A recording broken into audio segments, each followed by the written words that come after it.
గది మీద అటక వస్తే ఏదైనా పాత సామాన్లుంటే అక్కడ వాడుకోవచ్చంటారా? పూజ గది నియమాలు కొన్ని ఉన్నాయి. హ్మ్. పూజ గది ఎక్కడ కట్టాలి అన్నదానికి పూజ గది నిర్మాణ క్రమాన్ని అనుసరించి వాస్తులో వాస్తు నియమాలు కొన్ని ఉన్నాయి. పూజ గది మన మొత్తం ఇంటి నిర్మాణంలో తూర్పు వైపు కానీ లేదా పశ్చిమ వాయవ్యంలో కానీ మాత్రమే పూజ గది నిర్మాణం చేసుకోవాలి. ఇంకొక చోటు పూజ గది నిర్మాణానికి పనికిరాదు. పూజ గది మీరు పశ్చిమ వాయవ్యంలో కట్టినప్పుడు పటాలన్నీ తూర్పుకు అభిముఖంగా ఉంటాయి. మీరు పశ్చిమాభిముఖంగా కూర్చొని పూజలు చేస్తారు. అట్లాగే తూర్పులో పూజ గది ఉన్నప్పుడు పటాలన్నీ తూర్పు గోడకి చేర్చి ఉంటాయి. మీరు తూర్పుకి అభిముఖంగా కూర్చొని పూజలు చేస్తారు. ఈ రెండు పూజా గదుల విషయంలో కూడా పైన అటకలు ఉండటానికి వీల్లేదు. పైన అటకలు ఉండటానికి ఎందుకు వీల్లేదు అంటే అటక కట్టినప్పుడు పైన మీరు అన్నట్టుగా అంత పాత సామాన్లు అవి వేస్తారు.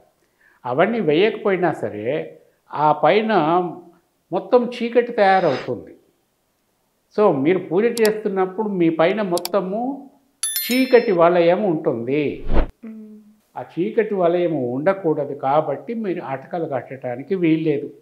అటకలు కట్టి పాత సామాన్లే కాకుండా దేవునికి లేదా దేవుని మందిరానికి సంబంధించిన వస్తువులనన్నా పెట్టడానికి వీల్లేదు. మామూలు స్లాబ్ ఎట్లా కనపడుతుందో అలాగా స్లాబ్ కనపడాలి. అక్కడ అటకలు పెట్టి పాత సామాన్లు పెట్టద్దు. పాత సామాన్లు లేకుండా ఊరికే వదిలిపెడతాము అంటే దాంట్లో చీకటి ఉంటుంది. మీరు పూజ చేస్తున్నప్పుడు లేదా మందిరంలో మనం ఎక్కడైతే దేవాలయం అని అనుకుంటున్నామో ఆ పైన మొత్తం చీకటి ఉంటుంది. చీకటి ఏంటి? నెగటివ్ వైబ్రేషన్స్కి that is the representative. So negative vibrations అక్కడ ఉండటానికి వెళ్ళేది. మనం పూజ చేసేదే ఒక విధమైనటువంటి ఒక మంచి స్ట్రెంగ్త్ పొందటానికి, వైబ్రేషన్స్ స్ట్రెంగ్తెన్ అవ్వటానికి. అటువంటి చోట్ల మనం ఇట్లా చీకటి అవ్వటానికి వీల్లేదు. అది తూర్పు అయినా సరే, పశ్చిమంలో పశ్చిమ వాయువ్యమైనా సరే, మీరు ఎక్కడ పూజా గది కట్టినా సరే. అందుకని పూజ గదిలో పైన అటకలు వద్దు, అటకలు కట్టి స్టోర్లు పెట్టొద్దు, అటకలు కట్టి ఖాళీగా కూడా పెట్టొద్దు, అసలు అటకలే పెట్టకూడదు. అప్పుడు మనకు పూజ చేస్తున్నప్పుడు రావాల్సినటువంటి పాజిటివ్ వైబ్రేషన్స్ మనకి వస్తుంటే మనలో మానసికంగా, శారీరకంగా శక్తి ఇనుమడిస్తుంది. మనం పూజ చేసే పర్పస్ కూడా అదే.